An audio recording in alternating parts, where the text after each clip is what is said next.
And one challenge is that this data has to be processed in large. It's not necessarily well distributed. Sometimes you have a burst. Somebody wants to look at the last week of whatever data we collect. So how do we do that, and how does that work? I'm sure everybody does it in a different way. So let's see how we do it. Maybe we got the wrong button, so it'll work. Well, right now we're here, and we're trying to get there. So right now we go through a fairly lengthy process, starting from a business requirement or idea to actually convert that idea into something useful. And let's say somebody comes up with an idea and says, should we come up with a new workflow that gets us more customers? Well, we go to business analysis and they always say, well, we need data to validate this idea, right? The idea makes sense, it's reasonable, but we need data to validate it. So you want to go through it quickly. You want to prototype it, you want to run it on large data sets. And that is somewhat of a contradiction, because running on large data sets usually requires something stable, something solid, and a prototype is necessarily that. So we go to engineering and we say, well, write some Mapreduce job that goes over a petabyte of data and gives you some answer. And they do, but there's usually a disconnect between business analysis and engineering, or between research and development and engineering. And there may be a bit of back and forth between them. And at some point, they have it. But maybe by the time they have it, it's been days or it's been weeks. And then, R&D says, well, yeah, maybe, we changed our minds. Let's try something else. And then not all these ideas bear fruit. Not all these ideas make money. Not all these ideas make progress. So we would like to be able to manipulate data like that. And if you follow the last consumer show, you see that Samsung is working on it. They already have a transparent display. We haven't got our hands on it yet. And even if you have that, you still don't have everything, because what you need is a way to go through mountains of data quickly. So you need to be able. Otherwise, you're going to get a display and you're going to move, and nothing is going to move. Everything is going to feel heavy on the screen. So we need to make things feel light on the screen. They need to move as you move. And the other important, so one is speed, but the other important. Sorry, it was on mute. It was on mute. Okay. So the other important aspect is we need to be able to express this in some language that analysis can write programs in without having to go through engineering. Or R&D can write programs in quickly. They can write prototypes that are solid enough to run on terabytes or petabytes of data. So, so there are two questions there, and there are answers for both of them. By the way, I do take questions at all times, so if there is something that I'm missing. I know, am I hearing a question remotely? Maybe not. So, okay, that's not working. I think this is working. Third method of advancement should be. Maybe that's lower left out. I think it was the focus had changed. So the classic way of doing this at Quantcast, and I think this is fairly widespread in the industry, is you write a Mapreduce job, because there are Mapreduce frameworks that are very scalable, and they will scale to hundreds or thousands of processing units easily, and they will go through large data. One problem I have with that is that if you want to use Hadoop, which is perhaps the most used framework out there, then you have to write what was my example? Word count, right? Word count is simple. You just have to break a line into words by separating it at white space, and then to count how many words you have. And then you sum them up for all your input. It's maybe not very realistic, but it's a simple example. So it shouldn't take so many lines to write. It's still not too bad. I mean, it's once you write it, it runs well, and it's solid, and it's going to run. But so we solved the scalability issue by using Hadoop, but then you still have to write quite an amount of text. So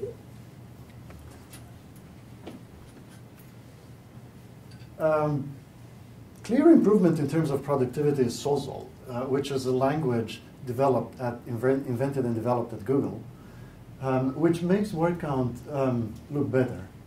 Well, the syntax may be unfamiliar, but you're essentially declaring the way in which you aggregate your data.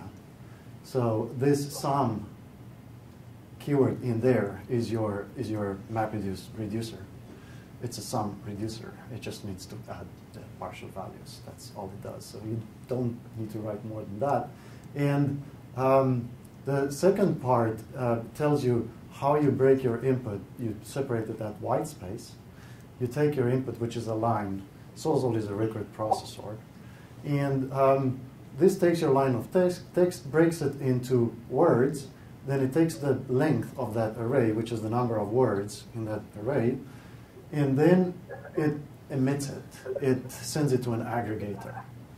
So all the rest is taken care of by the framework. So you can write things in very concise form.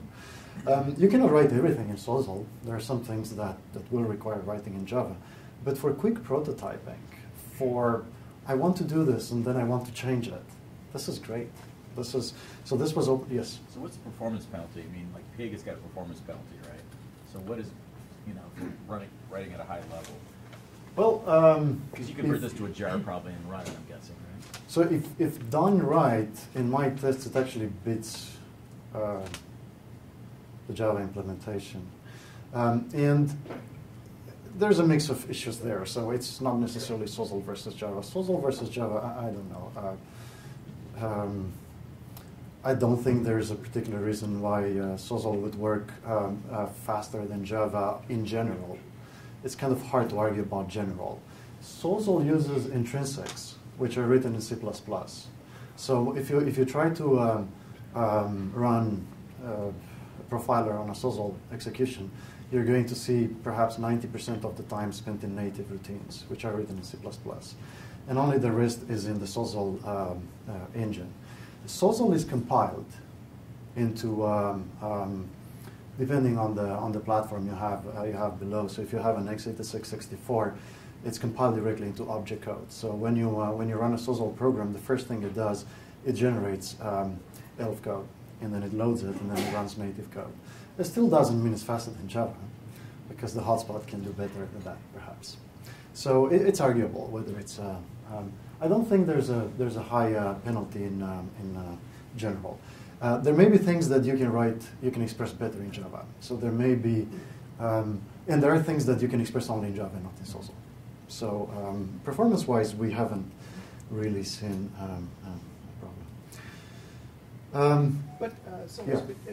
Correct me if I'm wrong, but you can write plugins, or you can write new functions in Java or C++ that are outside of the scope of the intrinsics that you provide. You can write your own. You can write your own functions. So UDFs. yeah. So for instance, if you notice that this is a very common operation, then maybe what you want to do is you want to have a word counter for a line, rather than break it up into an array of words and then take the length of that array, right? You can do your domain-specific intrinsics, which you can optimize statically beforehand.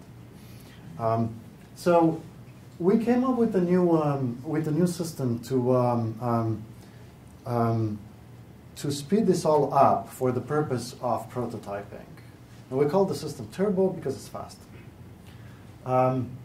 So I don't know how much I should insist on that. Maybe I should have left this after the demo. But I may come back to this after I give you a demo, but just to give you an overview of how it works, it still does Mapreduce, but it does it outside Hadoop.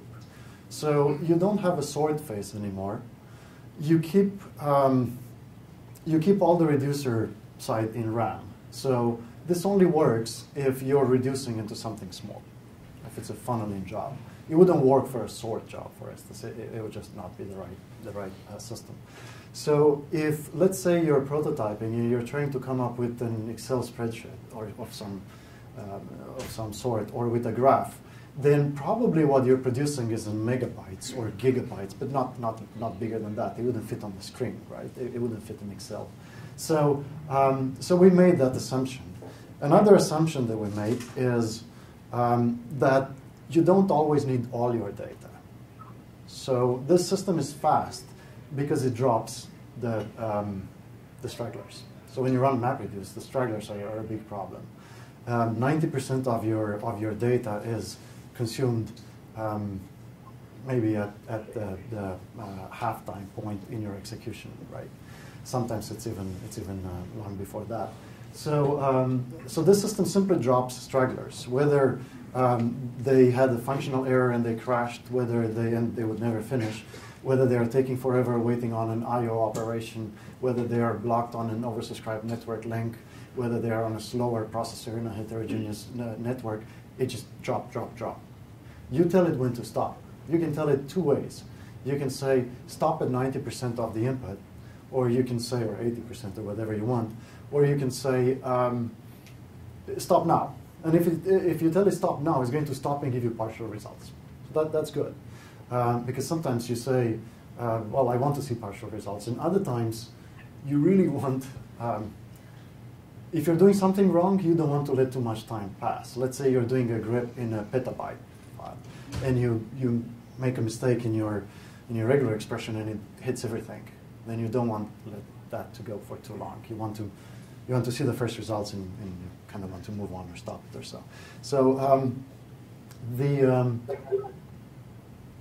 the architecture is very simple. You have a job submission system, which talks to over HTTP to a server, to a work dispatcher, which from then on synchronizes an army of workers.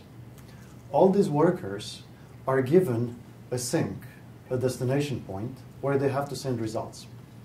From then on, they work on a part of the problem, and they send the results remotely to somewhere else, to the sink. And it's as simple as that. The system, of course, could get more complicated. The sink could be a cascade or a funnel if you want to scale out. But for now, this just worked for us. So let me see if I can demos are somewhat tricky, but let's hope that we can do a demo. This will depend on the cluster load and so on. So I will try to do it actually in this window. I prepared the backup just in case this doesn't work, but well, you know. Let's see, the screen resolution is lower than I thought. Let's see how do you scroll to the side in this? Okay. Yeah, no, it tries to give me this arrow that would jump to the following. So let me pick an example that I wanted to look at. So this is the browser market share. So we at Quantcast do web analytics for a number of partners. And what I'm going to do is I'm going to look at the user agents. I'm going to get browser information from the user agents in these browsers that talk to us. And let's see if we can get a browser breakdown for the last hour. That's the program. I selected the last hour. And the program is written in Sawzall. And it's a very simple program. You just have a list of browser strings, and then we look in the user agent for one of these matches. It's very naive. I mean, you wouldn't really do browser recognition this way. This is a very naive way to do it, but it serves the purpose of running this example. So now I launched the turbo job, and it started on its way, and you can see it's progressing. So I'm hoping I will catch it here. So and you see here how the data goes. So you see now it's at 400 gigabytes or so, and it's going to get to about 500 gigabytes. I think that's the that's when it gets to. At this point, it slows down. Most likely, our cluster is overloaded. So you see, you already start to hit the tail, the long tail, where things slow down tremendously at some point. So usually they slow down at 90% if the cluster is if there's nothing running on the cluster. Most likely, right now there are lots of things running on the cluster. So here, I would if I were a researcher, I would just say kill. But it stopped just before I did kill job. But I would do kill job when I lose my patience, and I would just take that and go with it. Because the difference from 80% to 90% probably is not much. This was set to stop at 90%. So at this point, I've run through 90% of 1 hour of logs, and we did a little bit of UI work here. This was done by non-UI people, so take it as you wish. We can actually do even a plot for this data set, and it will give you, so still, yeah, I is king. This is I. Where are the labels? Yeah, we don't have even labels, right? I think I didn't plot the right thing.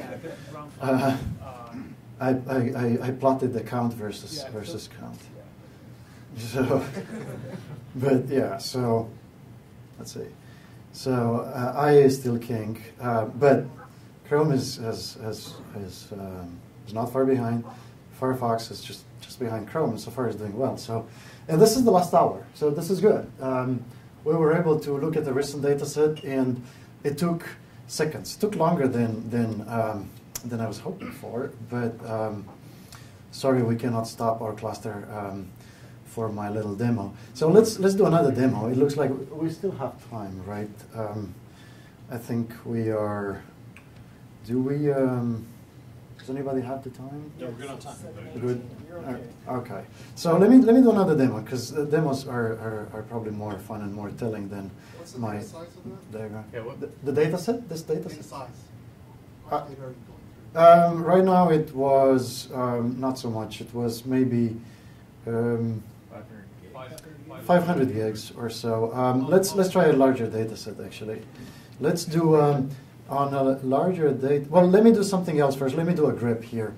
How many nodes is this running on? That's hard to say because our cluster might be subscribed right now. It really depends. Yeah. So this is running on top of a possibly fully loaded cluster. So it's running on top of a Mapreduce cluster running Hadoop-like system. Yes. Well, actually, I have like maybe a more general question. Uh-huh. When Google was developing Sawzall, there were no streaming, no peak, no hive, no the standard, well-known methods for the data processing other than Java Mapreduce classes. What caused you to use Sawzall, not streaming, not peak, not hive? It's a good question. We looked at several systems, and we think there's a use case for Sawzall, and there's a use case for Hive, and so on. What I would want personally, I would like to fit everything in a Postgres database and play with it. So they're all on the path to achieving that. Sawzall does a bit more, though. So Sawzall allows you to write arbitrarily complex filtering, and it has this built-in all this built-in aggregators, which some. Give you an example of arbitrary. Yep. What was? You told me it has the arbitrary filtering. field. Yeah, so Sawzall is a C-like syntax. You can write loops inside. You can write fairly rich programs, and you can do whatever you want with a record. No, I'm just trying to get what it can do. I can easily find what it cannot be with peak or with high. Oh no, but I with streaming, I can't even imagine. yeah, no, I think you can do with streaming. I mean, you can connect to any program that you write, Yeah. and then you can do whatever you want. And that's how we run Sawzall, right? We want it for because it's expressive for what we care for, and also because it was easy to implement on a platform. So for us, it's not very easy to use the tools built on top of Mapreduce. For I don't want to discuss that right now. Okay. It's a compatibility issue. It was simply not easy, but it doesn't rule it out. I would actually like to start a Hive instance and see how it does. And if it does better, if the users like it better, then yeah, I'd go with that. So there is no clear winner to me in terms of user interface or technology. Again, my winner is a little Postgres terminal where I can fit a petabyte. And I don't have that yet, so I'm trying to go there various ways. I used to work for Google at some point, and I used Sawzall and Dremel, which is similar to which is similar to this to Hive and to Pig to some extent, and I like them all actually. So, I'm going to do a grep for this pattern to see how grep works in this framework. So it's going over only over the last hour. So I'm hoping that somebody hit the. We had the blog post about this Mapreduce, and I hope somebody hit it over the last hour. Oh, look, somebody did. So so it's nice. I'm going over the same data set, but now I'm doing a grep. And if I just wanted to see that somebody did, I can stop it here. And it's going to stop, and it's done, and it frees the resources and so on. So it's nice. This is the feature I mentioned when you want to do a grep for a regular expression, and it matches everything by mistake. Well, you're going to see very quickly that it matches everything, and you can stop it. It doesn't have to go. Now I'm going to run on a slightly larger data set. I don't know if I should do that, given that the cluster seems loaded, but, well, let's try it. What's the worst that can happen? I've said that before. So that's the fun thing in engineering. You actually have to do it, but it forces you to do it to the point where you have to take risks, and it's fun. It's adrenaline. So here I'm going to do, but I don't want to do the turbo grep. I want to do something else actually. I prepared so I had actually a demo, one more demo, which is very similar in spirit to what I did, but rather than just doing the grep, is going to do the top 100 by country of visitors to, well, not just visitors, but so of all the analytics that we do with our partners. If somebody copied our blog or somehow otherwise they have a reference to turbo-mapreduce in one of the strings that we monitor, then this will show up as an entry in this log. So what I'm doing here, I'm going through the log, and I'm going to do a top 100 of the frequency of occurrences of turbo-mapreduce by country. And that's a very simple Sawzall program, as you can see. So. By country of visitor? By country of visitor, yes. Yeah. So the country of the visitor. So let's run on custom. That's a day of data, and here, depending on luck, is going to go slower or faster. Is this sampling you said for 1 day? This is 1 day, one full day. Random sampling for 1 hour? No sampling. Okay. There's no sampling. So 20%. So it's going okay. It could go a little faster. So in my speed tests with when I have the cluster to myself, right now it does about 40 seconds for a whole day. So it's not yet interactive, but it's getting there. So if I were doing the glove thing, I would have to have patience, right? Like move 40 seconds, move. It would be robotic. But anyway, so no, not that. Okay, so one thing that I like, sometimes I like to sit and watch the terabytes go by. So it's really impressive. I mean, it's 8, 9, 10, and it's a good feel. It makes you feel like you empower people because there's this thing about not wasting anybody's time, right? I think it's a good thing. So is this done? Yeah, 10 terabytes. I think that's about the size of this data set, and it's done. So we go to the table here, and no surprise, in US there were 69 out of US over the last day, and that's good. People are reading this stuff.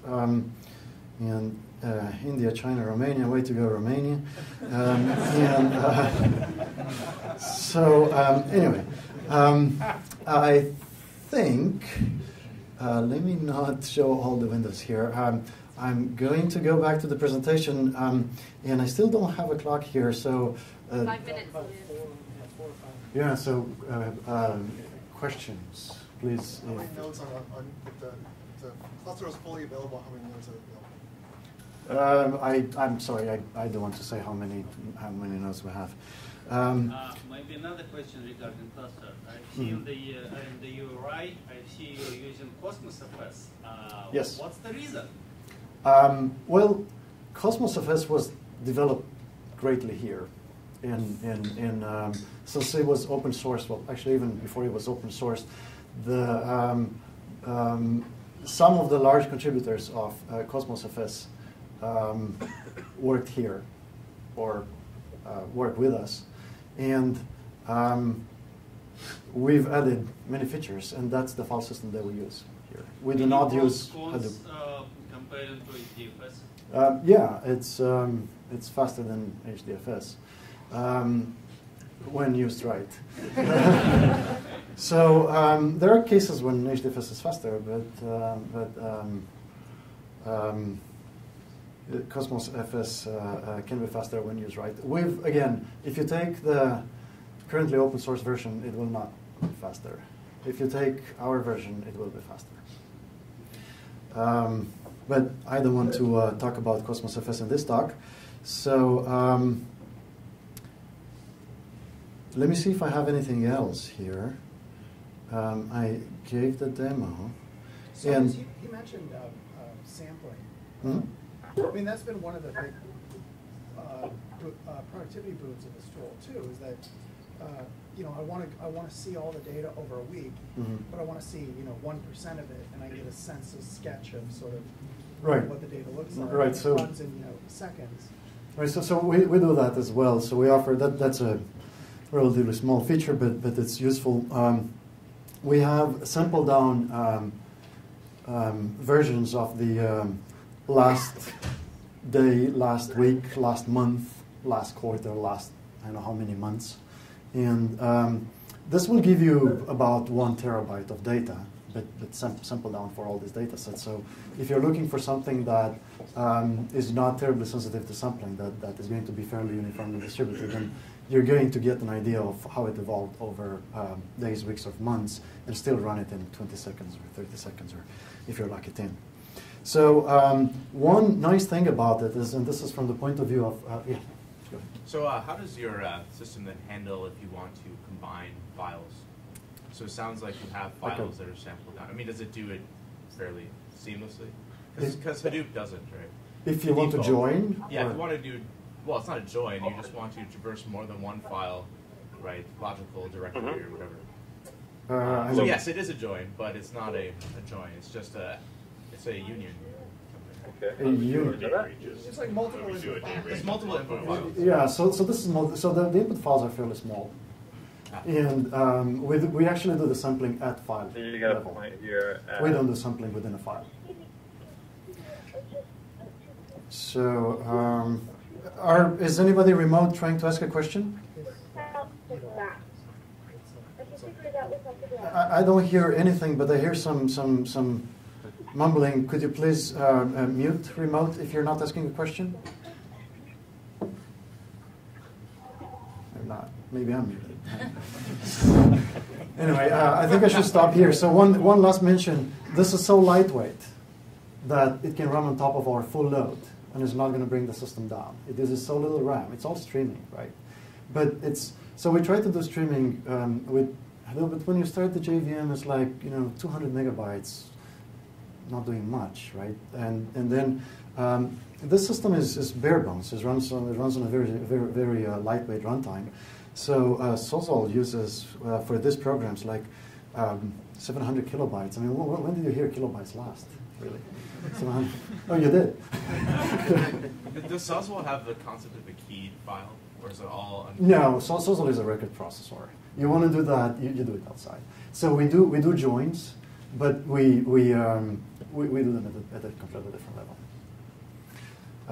Yeah. Any other questions? I think we're out of time. So. Thank you. Silvius, tell them about your blog. Yeah, so please, if you want more information, go ahead and we have a blog on quantcast.com. It's on the meetup page too, so the blog is your great. blog post is set So up. again.